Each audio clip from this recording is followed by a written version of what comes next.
മൈലൂരിൽ ഭൂഗർഭ കേബിൾ ജോലികൾക്ക് പിന്നാലെ റോഡിൽ അപകടക്കെണിയായി കുഴികൾ. നിർമ്മാണത്തിന്റെ ഭാഗമായി പൈപ്പ് പൊട്ടുക കൂടി ചെയ്തതോടെ നാട്ടുകാരുടെ കുടിവെള്ളവും മുട്ടി. കോതമംഗലം മൈലൂരിൽ ഭൂഗർഭ കേബിൾ ജോലികൾക്ക് പിന്നാലെ റോഡിൽ അപകടക്കെണിയായി കുഴികൾ. നിർമ്മാണത്തിന്റെ ഭാഗമായി പൈപ്പ് പൊട്ടുക കൂടി ചെയ്തതോടെ നാട്ടുകാരുടെ കുടിവെള്ളവും മുട്ടി.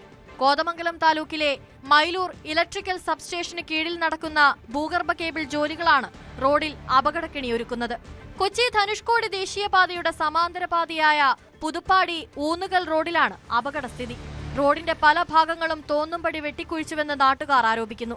KCB ജോലികൾക്കിടെ പൈപ്പ് നിരന്തരം പൊട്ടി കുടിവെള്ളവും അന്യമാവുകയാണ്. മൈലൂർ കവലയിൽ നിന്ന് ലൈബ്രറിയുടെ താഴോട്ട് പോകുന്ന റോഡ്, കനാലിന്റെ ഏരിയ വരെ അവിടെ കുഴിച്ച് വലിയ തെറ്റില്ലാതെ സഞ്ചാരയോഗ്യമായി കിടന്ന റോഡ് കുഴിച്ച് വഴിയാത്രക്കാർക്കോ വണ്ടിക്കോ സ്കൂൾ ബസ്സിനോ പോകാൻ പറ്റാത്ത രീതിയിലാണ് കുഴിച്ചിട്ടിരിക്കുകയാണ്. കുഴിച്ച് KCB ഇതിന്റെ 56 ഏക്കറിലോട്ട് പോകുന്ന കേബിൾ കണക്ഷന്റെ ഭാഗമായിട്ടാണ് കുഴിച്ചിട്ടിരിക്കുന്നത്. ഇവിടെ നമുക്ക് മനസ്സിലാക്കാൻ കഴിഞ്ഞത് KCBയും വാട്ടർ അതോറിറ്റിയും പരസ്പരം പഴിചാരുന്നതല്ലാതെ പ്രശ്നപരിഹാരം ഉണ്ടാകുന്നില്ല.